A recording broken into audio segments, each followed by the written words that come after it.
everyday thing. It's an everyday thing. It's an everyday thing when you let your nuts hang. The couple I was carrying the baby for had decided that they wanted me to terminate the pregnancy. I was really upset and emotional. Based on the contract that I had gone into, I knew that not agreeing to this would lead to large financial risks. I could be responsible for paying everything back, which wasn't something I could do, and was a huge part of why I felt I had no other option. Who am I as a single mom to go into legal battle or find lawyers? Like, I don't have the means to do that. And so I really didn't know what to do. And it was just a horrible, trapped feeling to be like, this is my body and I absolutely don't want to go through this. I would be the one signing the consent papers at the abortion clinic, and I didn't think that I could live with myself doing that. All right, what it do, everyday people, man? It's your boy PJ. Today we back with another lit video. All right, so check this out. This lady right here is, if you ever heard, she's a surrogate mother, right? And so while going to the doctor, she found out that the baby had a condition. It was some type of heart condition, and it was treatable, but the baby would have had to have surgery immediately after birth or it wouldn't survive. But the survival rate is supposedly like 100%. Don't quote me on that because I don't know. But the family wanted them to abort the baby. So and again, this is my body, my choice, but the embryo and the sperm and all that belong to the other family. She's just carrying the baby, and they wanted her to terminate the baby, and she was like, no, we can save a life here. We don't have. And then also there should be some rules with that, because it's like, I don't know, maybe these things should be ironed out before somebody goes through this, because this is a technical situation. And if she doesn't want to abort the baby, then her body, her choice, right? But it's kind of that baby. I don't know. But then she said if she don't abort the baby, she's gonna file a lawsuit. The family's gonna file a lawsuit against. Now the whole reason why she decided to be a surrogate is because she's broke.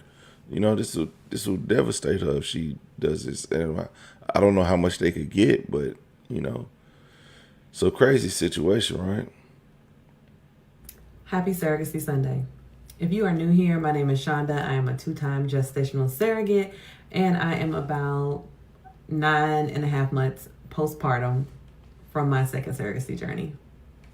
If you have been following the news lately, you might have come across a story of a 35-year-old gestational surrogate named McKenna West. McKenna West is currently pregnant as a surrogate with a couple's baby out of California. At her 20-week anatomy scan, McKenna finds out that the baby has like a rare heart condition. The heart condition is treatable. However, it is a rare heart condition. Even though treatable, it does come with a lot of medical challenges. The intended parents have decided that they want McKenna to abort the baby. That is their right. McKenna does not want to abort the baby and has, from what I understand, offered to adopt the baby. Let's be clear, this is McKenna's body. However, this is not McKenna's biological baby. So there is some shades of gray. This is one reason why I preach to women who are interested in becoming gestational surrogates how important it is to have a relationship, a real relationship with the intended parents, because sometimes things can go left. For example, my intended parents had lost a child previously to a rare form of cancer. So they know firsthand that after everything that they have already been through, even though they wanted more kids, being able to take care and go through caring for another sick child just wasn't something that they could do. And that's real. What parent wants that kind of trauma? And I also understand that McKenna, who is carrying the baby in her body, is like, hey, I want to keep this baby. I'll adopt this baby. I'll take care of this baby. However, this is, again, why I stress the relationship that you should have with your intended parents and the contract. Because what is in the legal contract? Regardless of what you may think about surrogacy, regardless of how you feel people should build their family, there are rules and regulations, and there are contracts for a reason. I completely understand where McKenna is coming from. I completely understand why she wouldn't want to go through an abortion. She has even went as far as like going to a medical clinic in Houston to see if they could give the baby a surgery right after it's born. And that is great. However, this is not McKenna's biological baby.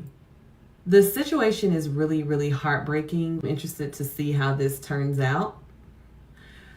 But again, as I say to everyone, as I say to every woman who reaches out to me, you have to really have the mindset. You have to really have the heart. You have to really have the understanding and compassion around all things surrogacy when you are signing up to be a gestational surrogate. It is so important to have a great attorney, to have a great agency, and to actually understand your contract and a great relationship with your intended parents. Therefore, situations that could happen like this won't be so brutal. Happy Surrogacy Sunday, everyone, and I am truly wishing all the best, whatever that is, in this situation. What to do, everyday people, man? It's your boy PJ. Today we back with another lit video. Back in the confessional, yes, we staying lit, big dog. Now, see, that's a crazy situation. I'm curious to know what you ladies think what should happen. You know, me, I ain't got a dog in this fight, but I'm just saying that's the thing is what she said is that contract. It's like, what do y'all have in the contract that like, and why would these people pick a surrogate that I guess that it really doesn't matter as long as the surrogate signs over what she'll have the baby. What's in the contract is in the contract. But is there something in there that says, you know, if something's wrong with the baby, they'll want to terminate it? Like, and then if they terminate the baby, I'm pretty sure that has some effect on the actual person who's having the baby. So is there some type of clause in there about payments or, you know, emotional support? Is there some counseling involved? Like what? These things need to be lined up. Cause I mean, that's, you know, it's just like, oh, if the baby doesn't fit our criteria as far as being a healthy baby, we want to terminate it immediately. In all actuality, it's their egg and sperm, right? So technically it was going to happen whether it was in her body or the actual donor's body. So it was going to happen regardless. So it's not like it's her fault that the baby came out like this.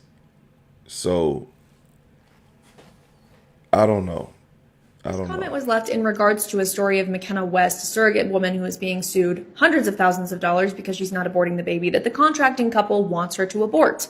The surrogacy industry requires that women be entirely objectified and treated quite literally as a vessel that you can rent out for 9 months and do what you will with. Because if you don't submit your body to what the people who are paying to use it want you to do, for example, go and get a dismemberment abortion, you're in trouble. You will be sued hundreds of thousands of dollars, most likely. Surrogacy also totally relies on abortion because they are two sides of the exact same dehumanizing, super objectifying coin, where babies can be bought and sold and traded around and discarded if it's not really the one you wanted and the one you paid for. If it has something like an undesirable defect, you can toss it and try again when you're ready. These industries that treat human beings as so much less than human beings should not exist. They should not exist. So the left always says her body, her choice, as if that's a justification for legally being allowed to kill a child. But the case that's happening with the surrogate in Alaska should cause every American, pro-life and pro-choice, to pause and reflect and, quite frankly, stand against this absurdity and this evilness. So McKenna is a single mom. She decided to be a surrogate to make money for her children. She gets pregnant with baby Gabriel because a couple has rented her womb. So McKenna goes to her 20-week ultrasound with baby Gabriel, and it's found out that baby Gabriel isn't having blood flowing to the left part of his heart. Now, this is a serious condition that is survivable and treatable, and there's known surgeries that could help repair baby Gabriel's heart. The surrogate couple who has rented McKenna's womb is demanding that she go get an abortion.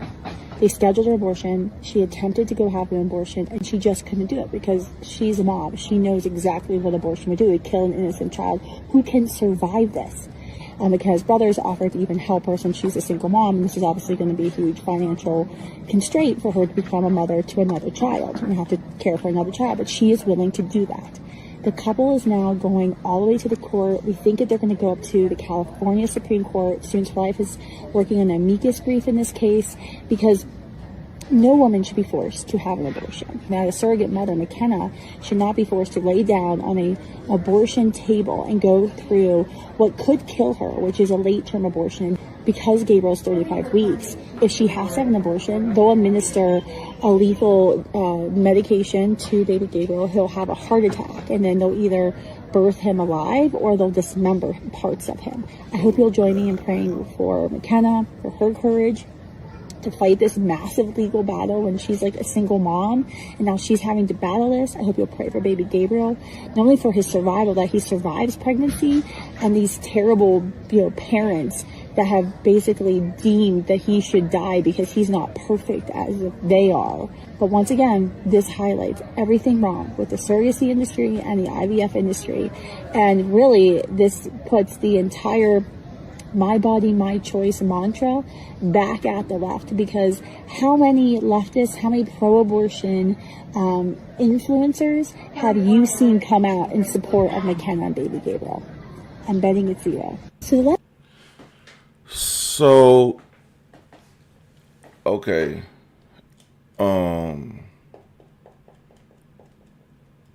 As far as being a Democrat, now, if you want an abortion, that's on you. I particularly don't. I won't pay for one. Okay, I won't join in one. I've actually lost a daughter. So, that would be 5. PJ would have 5 daughters. Y'all see why I went and got a vasectomy. So,